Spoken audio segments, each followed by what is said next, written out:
Selamat pagi adik-adik berkah dalam.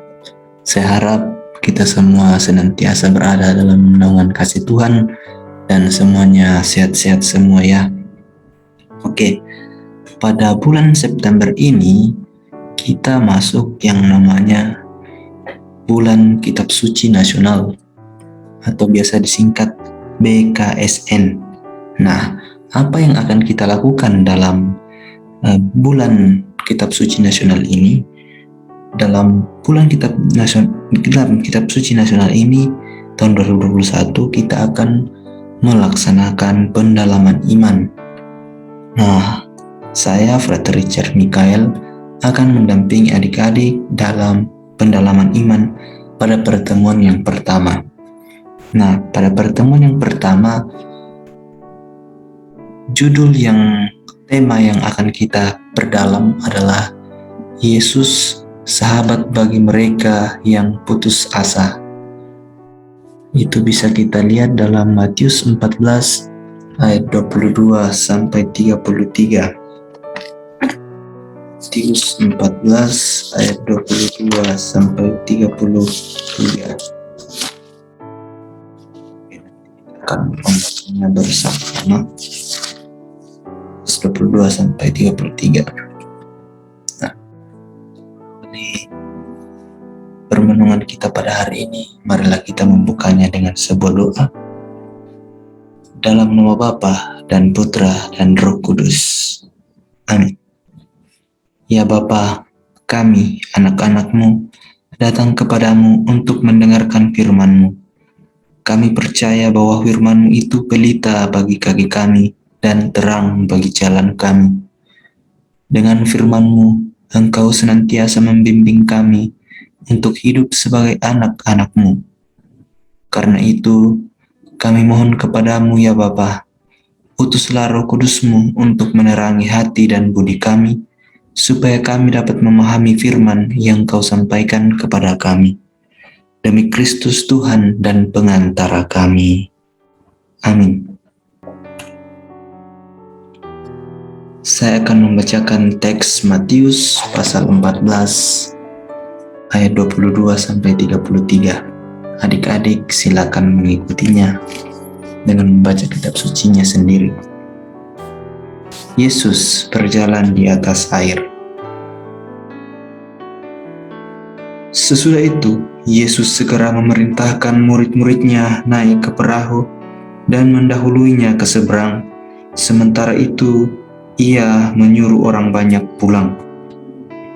Dan setelah orang banyak itu disuruhnya pulang, Yesus naik ke atas bukit untuk berdoa seorang diri. Ketika hari sudah malam, Ia sendirian di situ. Perahu murid-muridnya sudah beberapa mil jauhnya dari pantai dan diombang-ambingkan gelombang karena angin sakal. Kira-kira jam 3 malam, datanglah Yesus kepada mereka berjalan di atas air. Ketika murid-muridnya melihat Dia berjalan di atas air, mereka terkejut dan berseru, "Itu hantu!" Lalu berteriak-teriak karena takut. Tetapi segera Yesus berkata kepada mereka, "Tenanglah, Aku ini, jangan takut." Lalu Petrus berseru dan menjawab Dia, "Tuhan, apabila Engkau itu, suruhlah aku datang kepadamu berjalan di atas air." Kata Yesus, "Datanglah."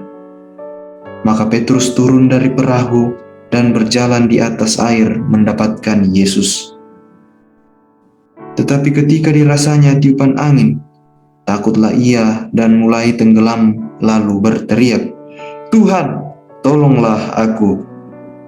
Segera Yesus mengulurkan tangannya, memegang dia dan berkata, "Hai orang yang kurang percaya, mengapa engkau bimbang?" Lalu mereka naik ke perahu dan angin pun redalah. Dan orang-orang yang ada di perahu menyembah Dia, katanya, "Sesungguhnya Engkau Anak Allah." Demikianlah sabda Tuhan. Terpujilah Kristus.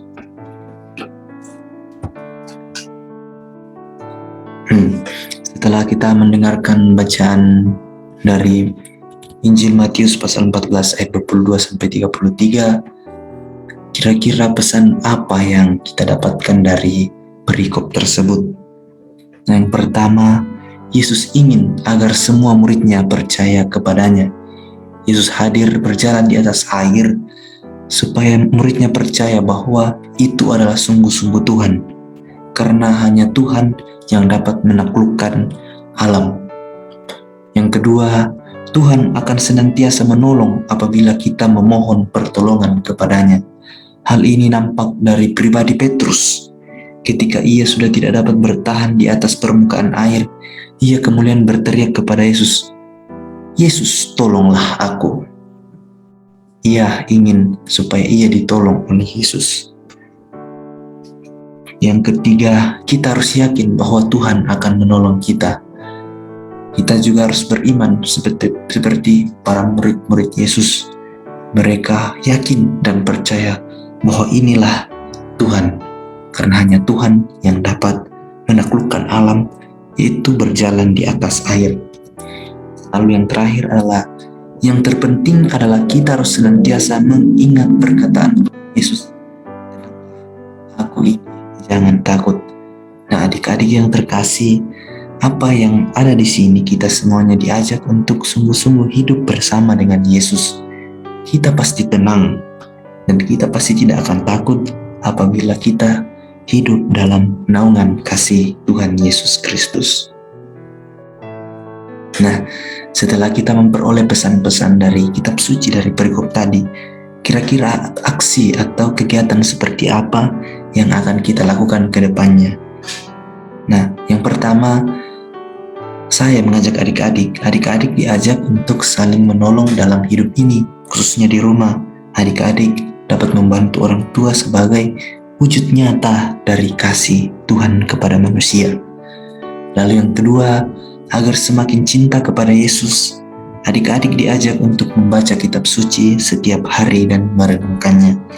Jadi, selama bulan kitab suci nasional ini, bulan September dan bulan-bulan yang akan datang, saya mengajak adik-adik untuk membaca kitab suci setiap hari, lalu merenungkannya.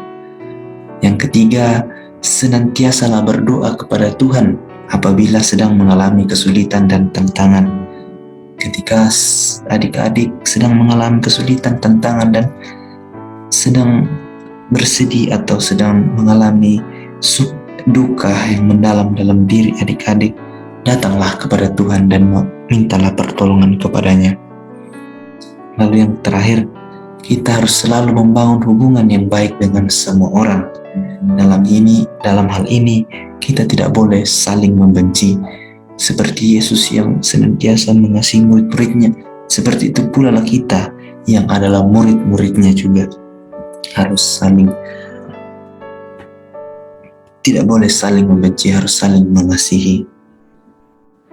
Semoga ini dapat kita lakukan ke depannya dan semakin membuat kita hidup lebih baik.